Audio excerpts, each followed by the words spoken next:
میں نے قرآن کریم کی ایک چھوٹی سی آیت آپ کے سامنے پڑھی ہے۔ سماج میں بہت سی برائیاں ہیں، نیکیوں سے زیادہ برائیوں پر روک لگانے کا حکم دیا ہے اسلام نے۔ اس کی دلیل میں دوں گا، ہے قرآن میں نیکی کرو، قرآن میں یہ بھی ہے اچھے کام کرو، برے کاموں سے رک جاؤ، لیکن اچھے کاموں کا کرنا ضروری ہے، لیکن برائیوں سے رکنا بے حد ضروری ہے، کیونکہ انسان جتنا برائیوں سے رکے گا اتنا ہی زیادہ نیک کام میں آگے بڑھے گا۔ اللہ تعالیٰ نے جو کلمہ ہمیں بتایا ہے، جس کو ہم پڑھتے ہیں لا الہ الا اللہ، اس میں آپ دیکھیں گے پہلے انکار ہے بعد میں اقرار ہے۔ اسلام کی تعلیم ہی شروع ہوتی ہے انکار سے۔ پہلے آپ کو سارے خداؤں کا اور سارے معبودوں کا انکار کرنا ہے، آپ کو پہلے اللہ کو نہیں ماننا ہے۔ دیکھیے اسلام کی تعلیم کیا ہے، اسلام کی شکشا کیا ہے، آپ کو پہلے اللہ کو نہیں ماننا ہے کہ اللہ ہے، نہیں، پہلے آپ کو سارے خداؤں کا انکار کرنا ہے، جب سب کا انکار کر دو تب اللہ کو ماننا ہے۔ یہ ہے اسلام کی بنیاد۔ لا الہ، پہلے کیا ہے؟ کوئی الہ ہے ہی نہیں، لا الہ، کوئی اللہ ہے ہی نہیں، کوئی معبود ہے ہی نہیں، کوئی خدا ہے ہی نہیں، کوئی پوجا کرنے لائق ہے ہی نہیں۔ میں ایک جملے کو کئی بار بول رہا ہوں تاکہ اللہ نہ سمجھو تو خدا سمجھو، خدا نہ سمجھو تو معبود سمجھو، معبود نہ سمجھو تو کچھ اور سمجھو، تاکہ کچھ تو سمجھو گے آپ۔ تو لا الہ، کوئی خدا ہے ہی نہیں، پہلے سارے خداؤں کا انکار ہے، اس کے بعد پھر اقرار ہے، اس کے بعد پھر تسلیم کرنا ہے، پھر سویکار کرنا ہے۔ پھر کیا کہا؟ پہلے انکار کرو کوئی خدا نہیں، پھر کہا الا اللہ، ایک ہے سوائے اللہ کے، یعنی اللہ کے علاوہ کوئی معبود نہیں ہے۔ پہلے سب کا انکار کرنا ہے۔ اسلام کی بنیاد ہی شروع ہوتی ہے، شکشا ہی شروع ہوتی ہے انکار سے۔ غور کرو، اسلام شروع ہو رہا ہے انکار سے۔ لا الہ، کوئی معبود نہیں، یعنی اس وقت آپ اللہ کا بھی انکار کر رہے ہیں۔ لا الہ، کوئی خدا ہے ہی نہیں، لا الہ کہہ کر اگر آپ رک جائیں اور آگے کا ورڈ نہ بولیں تو ہم اور آپ سب کافر ہو جائیں گے، اس لیے کہ ہم اللہ کا بھی انکار کر رہے ہیں۔ لا الہ، کوئی خدا نہیں، کوئی معبود نہیں۔ بعد میں کیا کہا؟ اب آپ کو مسلمان ہونا ہے، مومن ہونا ہے، اسلام کے اندر انٹری کرنا ہے، اسلام کے اندر پرویش کرنا ہے، تب آپ کہو الا اللہ، سوائے اللہ کے، یعنی ایک خدا کے علاوہ کوئی ہمارا معبود نہیں ہے۔ یہ ہے اسلام کی تعلیم، پہلے انکار سے۔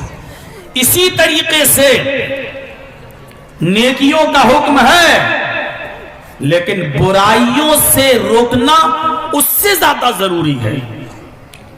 نیکیوں کے کرنے کا حکم صرف اتنا کہا، نیکیاں کرو، نیک کام میں آگے بڑھو، اتنا کہا اللہ تعالیٰ نے، اللہ کے نبی نے، لیکن برائیوں سے روکنے کے لیے کیا کہا معلوم ہے؟ فرمایا من رأى منکم منکرا فلیغیرہ بیدہ۔ دیکھیے برائی کو روکنے کے لیے کتنی سختی، کتنی سختی۔ جو شخص کسی برائی کو اپنی آنکھوں سے دیکھے، من رأى منکم منکرا، جو شخص اپنی آنکھوں سے کسی کو کوئی برائی کرتے ہوئے دیکھے، کوئی برا کام اپنی آنکھوں سے دیکھے، اس کو چاہیے فَلْيُغَيِّرْهُ بِيَدِهِ، اپنے ہاتھ سے اس کو دور کر دے، اپنے ہاتھ سے مٹائے۔ مَنْ رَآ مِنْكُمْ مُنْكَرًا فَلْيُغَيِّرْهُ بِيَدِهِ، جو برائی تم اپنی آنکھوں سے دیکھ رہے ہو، اللہ کے نبی فرماتے ہیں اس کو اپنے ہاتھ سے دور کرو۔ ہاتھ سے دور کرنے میں جھگڑا ہو سکتا ہو، فساد ہو سکتا ہو۔ مثلا کسی کی بہن بیٹی جینس وینس پہن کے جا رہی ہے، ہم اپنی آنکھوں سے دیکھ رہے ہیں یہ برا فیشن ہے، اب ہم کھڑے ہو کے روکیں، اے چل نقاب پہن، برقع پہن، پردہ کر، یہ شارٹ کپڑے ہم نہیں پہننے دیں گے، یہ ٹائٹ ڈریس ہم نہیں پہننے دیں گے۔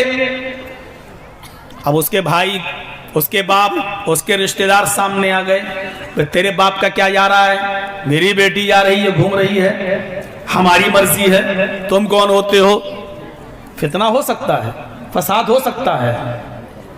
جرجیس صاحب تقریر میں جو بولیں گے سب سن لیں گے آپ، لیکن جرجیس صاحب راستے میں ہونے والی کسی برائی کو اگر روکیں گے تو ابھی آپ کہیں گے ارے یار وہ کر رہا تھا کرنے دیتے، تم کون تھے، تم کون ہوتے ہو کسی کو منع کرنے والے؟ مثلا اسلام میں بارات کا تصور نہیں ہے، اسلام کے اندر بارات کا تصور نہیں ہے۔ اب کسی لڑکے کی شادی ہو رہی ہے، 200 آدمی بارات میں جا رہے ہیں، جرجیس صاحب کہہ رہے ہیں نہیں بارات غلط ہے، مت لے جاؤ، لڑکی والے کے اوپر بوجھ کیوں ڈال رہے ہو، مت ڈالو۔ اب لڑکے کا باپ ہی کہہ رہا ہے تیرے باپ کا کیا جا رہا ہے، میں لے جا رہا ہوں۔ لڑکی کا باپ منع نہیں کر رہا، بول رہا کہ لاؤ، تم کون ہوتے ہو؟ جرجیس صاحب کو جلسے میں بولنے کی اجازت ہے، لیکن سامنے کھڑے ہو کر کسی بارات کو ہم روک نہیں سکتے، فتنہ ہو، فساد ہو۔ تو اللہ کے نبی نے کیا کہا؟ پھر فتنہ مت پھیلاؤ، پھر فساد مت کرو۔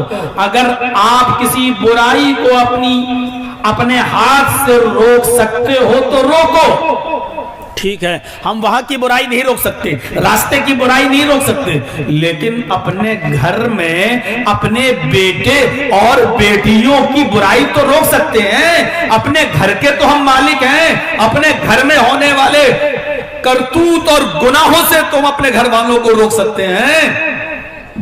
اللہ کے نبی فرماتے ہیں فَإِن لَمْ يَسْتَطِعْ فَبِلِسَانِهِ، اگر کسی برائی کو ہاتھ سے دور کرنے میں ڈیفیکلٹی ہو، پریشانی ہو، فتنہ ہو سکتا ہو، جھگڑا ہو سکتا ہو، لڑائی ہو سکتی ہو، تو پھر ہاتھ سے دور مت کرو، فَبِلِسَانِهِ، تو زبان سے سمجھا دو، منع کرو بھائی غلط ہے۔ دیکھیے برائی پھر بھی روکو، ہاتھ سے روکو، ہاتھ سے روکنے میں اگر جھگڑا ہو سکتا ہے تو جھگڑا مت کرو، تو زبان سے منع کرو۔ دیکھ رہے ہیں کتنا زور دیا برائی پر کنٹرول کرنے کے لیے۔ اور اگر زبان سے بھی کہنے میں برا لگتا ہو، زبان سے کہنے میں بھی فتنہ پھیلتا ہو، زبان سے کہنے میں بھی اگر لڑائی اور جھگڑا ہونے کا ڈر ہو، زبان سے کہنے میں بھی تلواریں، چھریاں اور پسٹل اور بندوق نکلنے کا ڈر ہو، تو اللہ کے رسول نے فرمایا تو پھر زبان سے بھی مت کہو۔ پھر تیسرا بھی ایک درجہ بتایا، فَمَن لَمْ يَسْتَطِعْ فَبِلِسَانِهِ وَإِن لَمْ يَسْتَطِعْ فَبِقَلْبِهِ، اور اگر زبان سے کہنے میں بھی اگر فساد و فتنہ پھیل سکتا ہو، ڈر لگتا ہو، تو پھر فتنہ مت پھیلاؤ، تو اپنے دل سے برا جانو۔ مثلا کوئی بے پردگی کے ساتھ جا رہی ہے، ہم اس کو منع بھی نہیں کر سکتے، ہاتھ سے اس گناہ کو روک بھی نہیں سکتے، تو دل سے برا جانیے، چپ چاپ آنکھ پھیر لیجئے، چلے آئیے اور اس چیز کو دل سے برا جانیے، لیکن برا جانیے۔ بارات ہم روک نہیں سکتے، زبان سے کہہ نہیں سکتے کہ اتنے آدمیوں کو مت لے جاؤ، تو بارات کی دعوت آئی ہے تو دل سے برا جاننے کا مطلب یہ ہے کہ میں خود نہیں جاؤں گا، نہیں صاحب نہیں، غلط ہے تو غلط ہے، نہیں جاؤں گا۔ لیکن آپ دل سے بھی برا نہیں مان رہے ہیں، بلکہ کہتے اور ہیں اچھا بھول گئے، مجھے بارات کی دعوت نہیں دی، کہتے اور ہیں یہاں. یعنی اللہ کے نبی فرماتے ہیں ذالکا، پوچھو یہ علماء بیٹھے، اللہ کے نبی نے فرمایا ذالکا اضعف الایمان، یہ ایمان کا سب سے کمزور درجہ ہے. یعنی کسی برائی کو دیکھ کر ہاتھ سے نہ روک پانا، زبان سے نہ روک پانا، بلکہ دل سے برا جاننا، دل سے برا جاننا، یہ ایمان کا سب سے کمزور درجہ ہے. لیکن آج ہمارے پاس سب سے کمزور درجے کا بھی ایمان نہیں ہے. اعلیٰ ایمان کیا ہے؟ ہاتھ سے روکو، نہیں روک پائیں گے. اس سے کم درجے کا ایمان کیا ہے؟ زبان سے روکو، اور زبان سے روکنے کی بھی طاقت نہیں ہے تو پھر ایمان کا سب سے کمزور درجہ کیا ہے؟ دل سے برا جاننا.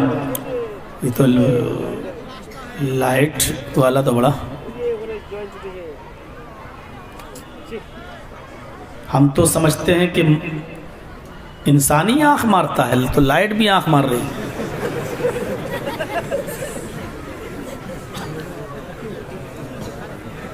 ذالک اضعف الایمان، یہ ایمان کا تیسرا درجہ اور سب سے کمزور درجے کا ایمان بھی ہمارے پاس نہیں ہے. ہم اپنے ایمان کا جائزہ لیں. مسلمانوں سنو، ایک چیز کو کئی بار بول کے ہم آپ کے مائنڈ میں ہم اپنی بات کو گھسا رہے ہیں. مجھے امید ہے کہ میری بات سمجھ میں آ رہی ہوگی. 50% تو آپ سمجھ ہی رہے ہوں گے، بس وہی کافی ہے. اتنا سمجھ لیجئے. عورتوں کے، لیڈیز کے پنڈال سے کچھ آواز آ رہی ہے. اگر وہ اپنا کپڑا، اپنی چپل، اپنی ساڑی دکھا چکی ہوں تو تھوڑی دیر خاموش ہو جائیں. مجھے معلوم ہے کہ بہت خوبصورت کپڑے پہن کے آئی ہو، بتا دیا ہوگا تم نے قیمتی ساڑی اتنے کی آئی ہوگی، یہ چپل اتنے کی، یہ لپسٹک اتنے کی. اب تو کچھ سن لو. اور میری تقریر تو اتنی آسان ہو رہی ہے کہ لیڈیز بھی سمجھ جائیں گی انشاءاللہ. تو میرے بھائیوں، سب سے کمزور درجے کا ایمان بھی ہمارے پاس نہیں ہے. ان جلسوں میں ہم اور آپ کس لیے آئے؟ ایمان تازہ کرنے کے لیے آئے. سماج میں غور کرو، کیا کمزور درجے کا ایمان بھی ہے ہمارے پاس؟ سب سے کمزور درجہ ایمان کا وہ بھی نہیں ہے ہمارے پاس. اللہ کے نبی فرماتے ہیں جس کے دل میں رائی کے دانے کے برابر، سرسوں کے دانے کے برابر بھی ایمان ہوگا، اللہ تعالیٰ قیامت کے دن اس کو اس کے گناہوں کے مطابق جہنم میں سزا دینے کے بعد اس کو جہنم سے نکال لے گا اور جنت میں داخل کر دے گا. لیکن کس کو؟ جس کے دل میں رائی کے دانے کے برابر بھی ایمان ہوگا. کیا ہمارے اندر کمزور درجے کا بھی ایمان ہے؟ کیا سرسوں کے دانے کے برابر، کیا رائی کے دانے کے برابر بھی ہمارے اندر ایمان ہے؟ ایک بات یاد رکھیے، اللہ کے پاس نمازوں کی کمی لے کر آؤ گے، اللہ چاہے گا تو معاف کر دے گا. روزوں کی کمی لے کر جاؤ گے، اللہ چاہے گا تو معاف کر دے گا. اگر شرابی بن کر جاؤ گے، اللہ چاہے گا تو اپنی رحمت سے معاف کر دے گا. زنا کا انبار لے کر جاؤ گے، اللہ چاہے گا تو معاف کر سکتا، کر دے گا. لیکن اللہ کے پاس اگر شرک لے کر گئے تو اللہ معاف نہیں کرے گا. ان اللہ لا یغفر ان یشرک بہ، اللہ رب العالمین شرک کے ساتھ کمپرومائز نہیں کرتا، سارے اعمال کے ساتھ کمپرومائز کر سکتا ہے. کرے گا نہیں الگ مسئلہ، کر سکتا ہے. نمازوں میں سستی ہے، اللہ چاہے گا تو معاف کر دے گا. روزے میں سستی ہے، اللہ چاہے گا تو معاف کر دے گا. ہم نے شراب اور نشہ آور چیزوں کا استعمال کیا ہے، اللہ چاہے گا تو معاف کر سکتا ہے، کر سکتا ہے. اللہ چاہے تو معاف کر سکتا ہے. ہماری ماں بہن بیٹیوں نے بے پردگی کی، اللہ چاہے تو معاف کر سکتا ہے. ہم نے زنا کیا ہے، اللہ چاہے تو معاف کر سکتا ہے. لیکن اللہ کے دربار میں اگر ہم شرک لے کے جاتے ہیں، یہ پیشانی، یہ ماتھا، یہ سر ہم نے اللہ کے علاوہ کسی غیر کے سامنے جھکایا ہے، اللہ کے علاوہ کسی غیر سے مانگا ہے، اللہ کے علاوہ کسی اور سے بھی ہم نے مشکل کشا اور اس کو حاجت روا مان کر سوال کیا ہے۔ اگر اللہ کے علاوہ ہماری پیشانی کہیں اور جھکی ہے، یاد رکھیے اللہ شرک کے ساتھ کمپرومائز نہیں کرے گا۔ نو کمپرومائز، شرک کے ساتھ کوئی کمپرومائز نہیں ہے۔ شرک اللہ کو برداشت ہی نہیں ہے۔ ارے ایک بار سیٹ کر دو بھائی، یہ بار بار کیا، یہ جیسے روک روک کر لائٹ دے رہا ہے، آپ پیسہ بھی روک روک کر دیجئے گا، اس کو اگلے سال تک دیجئے گا۔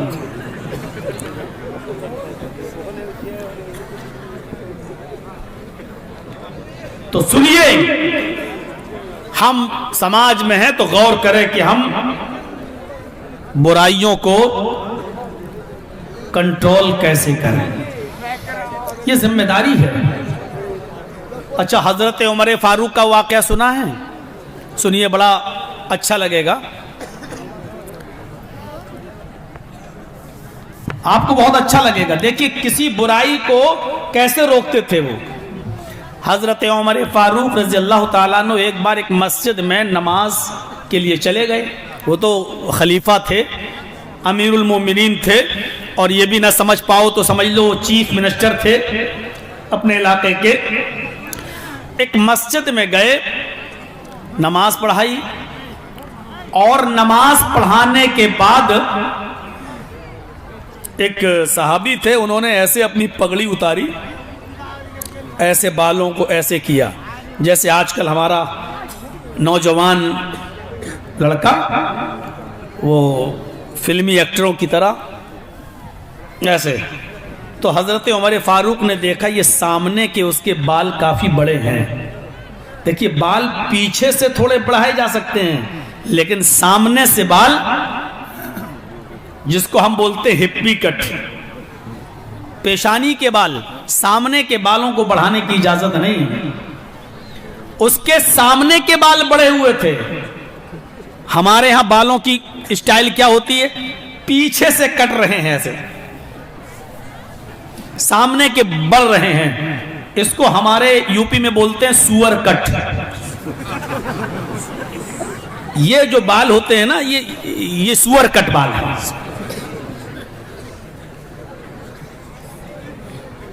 اللہ تعالی فرشتوں سے کو حکم دے گا اور قیامت کے دن یہ آگے کے بال پکڑ کر گھسیٹ کر اس کو جہنم میں ڈالا جائے گا۔ کس کو؟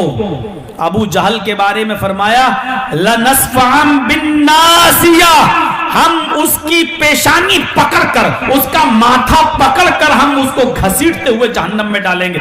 معاف کرنا، ماتھا پکڑ میں آتا ہی نہیں ہے، آپ پکڑ کے دیکھیے، پکڑ لے گے، ماتھا نہیں۔ ماتھے سے مطلب کیا ہے؟ بال آگے کے۔ تو یہ بھی پتا چلا قرآن کی آیت سے، آگے کے بال بڑے کرنا یہ کسی صحابی کی سنت، کسی صحابی کا طریقہ نہیں تھا، یہ ابو جہل کا طریقہ تھا۔ ابو جہل بڑے بڑے بال رکھا کرتا تھا، اور ابو جہل کے بارے میں حکم ہے کہ ہم اس کو پیشانی پکڑ کر، یعنی آگے کے بال پکڑ کر گھسیٹتے ہوئے جہنم کے اندر ڈالیں گے۔ تو ابو جہل کی اولاد مت بنو۔ حضرت عمر فاروق نے جب اس کے آگے کے بال دیکھے تو ایک صحابی سے کہا جیب سکین، چھری لاؤ۔ وہ چھری لے کے آئے تو اس آدمی نے کہا صحابی کیا ہوگا؟ کہا تمہارے بال کاٹتا ہوں۔ اس طرح لیا اور پورا اس کا ٹکلا کر دیا۔ کہا امیر المومنین میں گھر پہ جا رہا ہوں، چھوٹے کر لوں گا۔ فرمایا نہیں، گھر پہ اب جانے کی ضرورت نہیں ہے، کیونکہ میں نے یہ اپنی آنکھوں سے دیکھا ہے تمہارے بڑے بڑے بال۔ اور اللہ کے نبی نے فرمایا جو برائی اپنی آنکھوں سے دیکھو اس کو اپنے ہاتھ سے مٹاؤ۔